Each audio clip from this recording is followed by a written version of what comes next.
I know. It's just the Detroit Lions. But I gotta say this. Maybe Nick Sirianni should have gave that flower analogy before the season. This is Philly Talk with Philly Mike. Talking sixes in the bird gang, that's our life. Competition, we ain't scared, yeah, that's what we like. Win or lose, you know we showing up and we gon' fight. You see, we strive for the sky every day that go by. And every single week we screaming fly, Eagles fly. This is Philly Talk with Philly Mike, yeah. This is Philly Talk with Philly Mike, yeah. What is going on, everybody? I go by Philly Mike, and this is the Philly Talk Podcast. And today, I want to talk about this Eagles and Lions game. One last thought on it. It was a beauty. But before we do all that, Eagle Nation, hit that like button for your boys. Subscribe if you are new and ding the notification bell so you know when we drop these videos. And let me hear you say it for the dub. Eagles! Now let's go. Shout out to everybody who came by to play-by-play. And for those who've been watching the videos throughout the week, you know I've been playing a flower song because I was upset with what transpired after the Raiders game, during the press conference, and going into this game against the Lions, where I thought if we lose to the 0-7 Lions, everything is done. Like, we don't know where we're going, what we're doing, and there's nothing to build off. And part of the reason I didn't like the roots and the flowers and the watering and the fertilizing is because I don't see a foundation being laid out. I see different game plan that don't work, and you are neglecting the one thing that puts us in the best chance to win, and that is run the ball. But today, you came out and did it. So I do want to give you a shout out, Nick Sirianni. That saying, I apologize for being mad at you, and the flower song that I've been using against you is now going to be our good luck charm, and let's see if it can get us another win. Let's hear it. Flowers everywhere! Flowers everywhere. That should be for the W we got today. And I understand it's the Lions. They're not a good football team, but they've been in a lot of games. They got blown out one time, and that was against the Bengals, and now the Eagles. But the Ravens needed a miracle kick to beat them. The Vikings needed a kick at the end to beat them. And the Rams struggled immensely with them. And so for them playing their ex-quarterback in Matthew Stafford, taking them to the brink, coming home to Detroit to get the Eagles, who are a flower, we went in and handled business. And we were the most physical I've ever seen this team be since the start of the season. I mean, we ran the ball down their throats. Boston Scott, 12 carries. Jordan Howard, 12 carries. They combined for like 117 yards and 4 touchdowns. And that was when the game mattered, right? Kenny Gainwell got a lot of them 13 carries when it didn't matter. But I would say at least 3 to 4 of them carries came in when it mattered. So you're looking at a running back group that touched the ball 24 plus times when it mattered, right?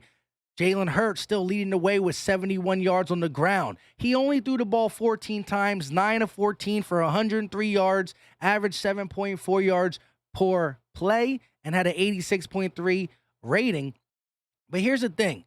I'm not saying we're going to be able to get away with winning games with Jalen Hurts only throwing the ball 14 times, only 100 and some yards, but you got to take what you can get.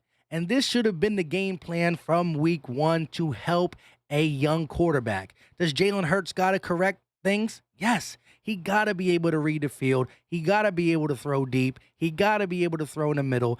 But baby steps help him find his way, get his confidence up. And you saw some of the throws to Dallas Goedert in the middle of the field or right inside the numbers. These came off the running game. So play to his strengths. He's not going to drop back 45 times and kill you like the Drew Breeses in the young days, the Tom Brady's, the Peyton Manning's. It's not his game. But Lamar Jackson was a heavy runner and never wanted to throw. And every year he got better. Will we have to wait this long? Will the Eagles organization wait this long to see the throwing get better? I'm not sure.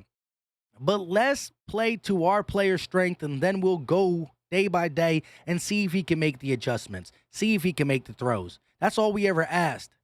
Now, shout out to the defense. The defense played lights out. But what did they do different? Oh, they blitz. They were aggressive. They disguised. They sent this guy and that guy, and Josh Sweat with 2 sacks. Derek Barnett with a stat. Milton Williams with a sack. Taron Johnson with a sack. 5, 6 sacks on the night. When you harass any quarterback, you have a chance to win the game. Now, I know when you harass other quarterbacks, you take a chance to get beat down the field, but you got to live or die by something. You can't continue to throw out the most vanilla defense in the NFL. You got to live or die by something you stand on.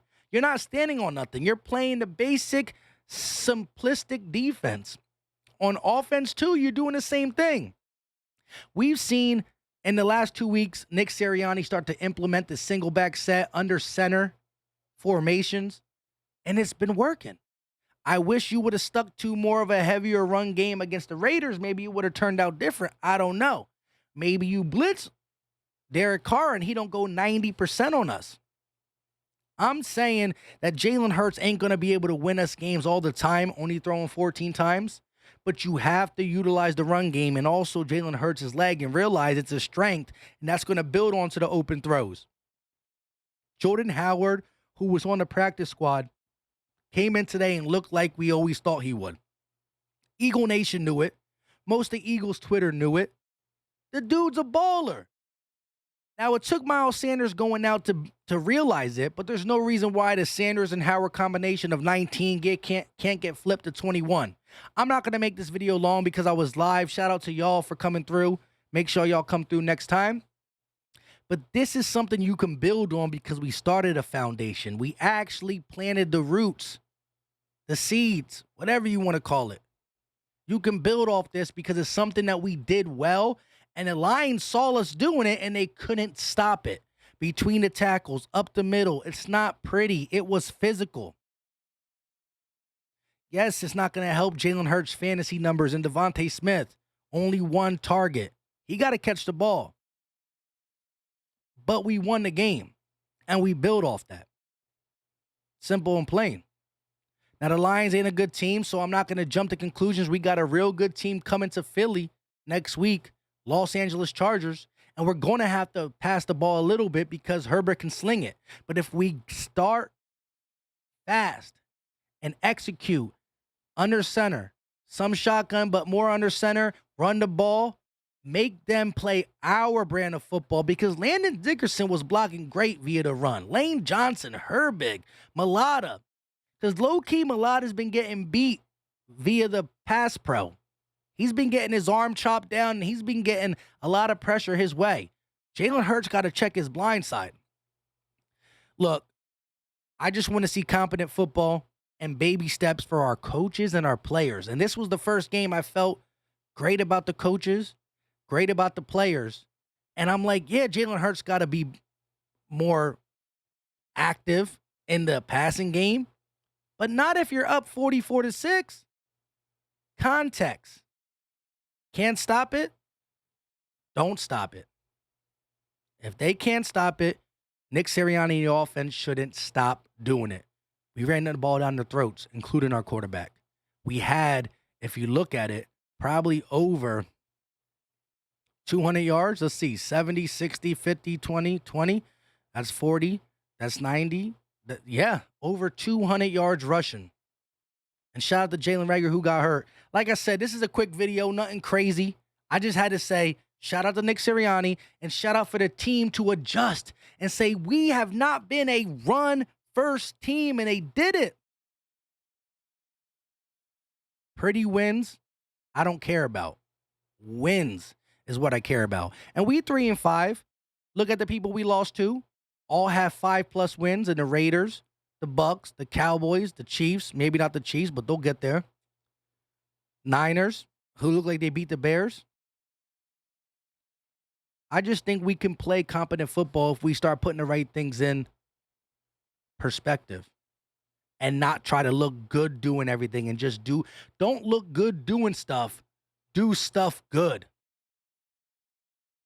You try to look good doing something and it don't work, or just do stuff the right way. With all that being said, let me know all your thoughts in the comment section about this win. Somebody asked me in the chat, what would I rate this win? I said a 6 or a 7 for the simple fact the winless Lions are the winless Lions.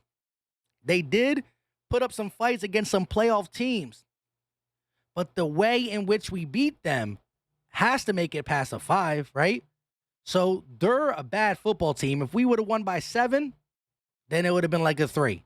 We would have won by 10, it would have been like a 4, 5.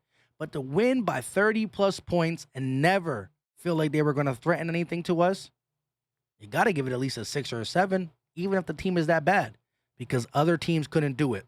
Leave all your thoughts in the comment section. And I know y'all getting tired of the flower song. If you want a different flower song, let me know in the comment section a song that talks about flowers. But until we lose, which might be next week, the flower power will be fully instilled. And let me know if you got another song. If not, we rocking this until we lose. Flowers everywhere. Let's go. We out.